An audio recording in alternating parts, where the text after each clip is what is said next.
Welcome, class, to Kitchen 101, where we teach you how to think like a chef, how to cook, not what to cook, giving you the knowledge and comfort you need to create and modify recipes to fit your chosen way of eating and lifestyle. Today we will be taking on the great debate of fresh, frozen, or canned, which is better, with a focus today on canned goods. So grab yourself a pen, paper, and a can opener, because I'm Professor Kitchen, and class is in session.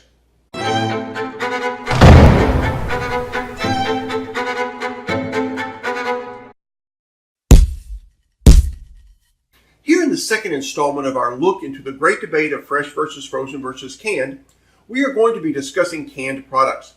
Please be sure to check out the first video of our series where we discuss the pros and cons of fresh.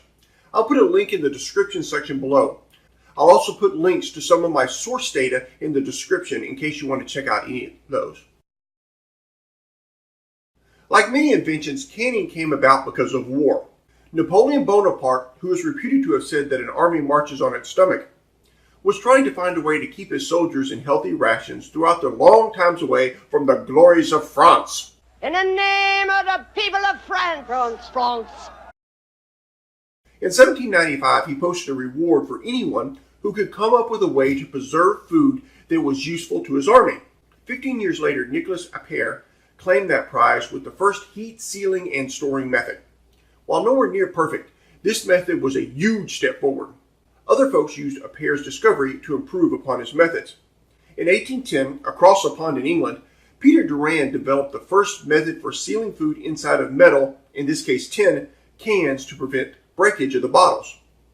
This was a much more secure way to keep food from spoiling for a longer period.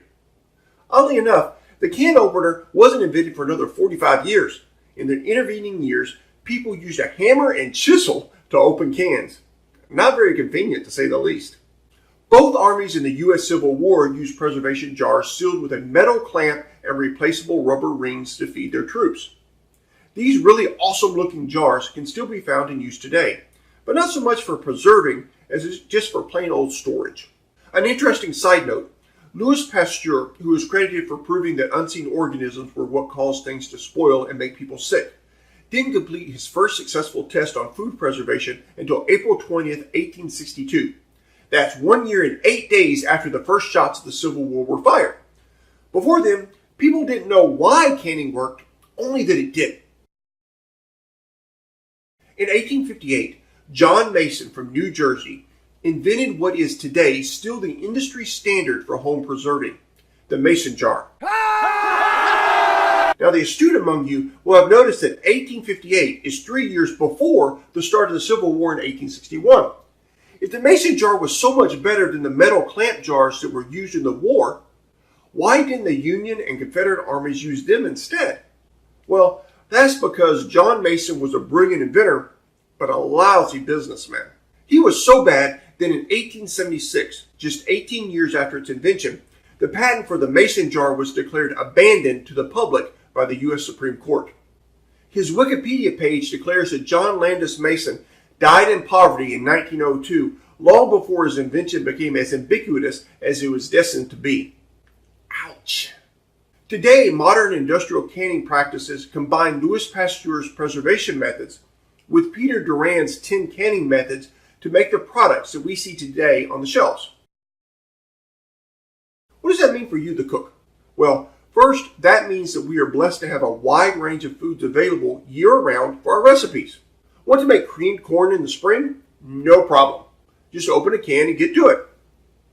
The question naturally comes up, but is canned food the same as fresh food? No. Why? Canned food is cooked food. Cooking is part of the canning and the pasteurization process. In order for the bacteria to be killed, the food must be heated past a certain point for a certain length of time. If that's the case, and it is, what is the best way to use canned foods? The best way to think of canned foods is to think of them as leftovers that you're repurposing. When you open a can of carrots to add to your casserole, use it in the same way you would be using last night's carrots. In other words, they don't need to be cooked, just heated.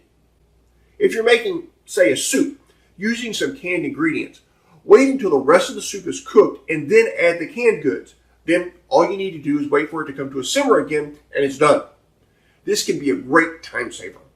Also, remember that canned foods are almost always pre-seasoned in some way. If nothing else, they're going to have some salt added. When using canned foods, you're going to need to take into account any seasonings or flavors that are added to them. These will affect the flavor of your dish. So going back to our soup example, if you're looking to add some beans to a soup and want to use canned beans, here are some things to keep in mind. Number one, the beans don't need to be cooked, just warmed up. Wait until everything else is cooked before adding your canned products. Number two, make sure the canned product has the right flavoring. If you're making a savory soup, then a can of baked beans is the wrong thing to use. Find a product that fits your dish's flavor profile. Number three, if you've already got the salt content balanced in your dish, wash the canning liquid off before adding the product to your dish. Most of the salt is going to be in that liquid. That will help keep your dish from becoming a bowl of seawater. Thank you for coming today. Have you had an extremely good or extremely bad experience with canned goods? Let me know down in the comment section below. Hope you have a great week. God bless. Class dismissed.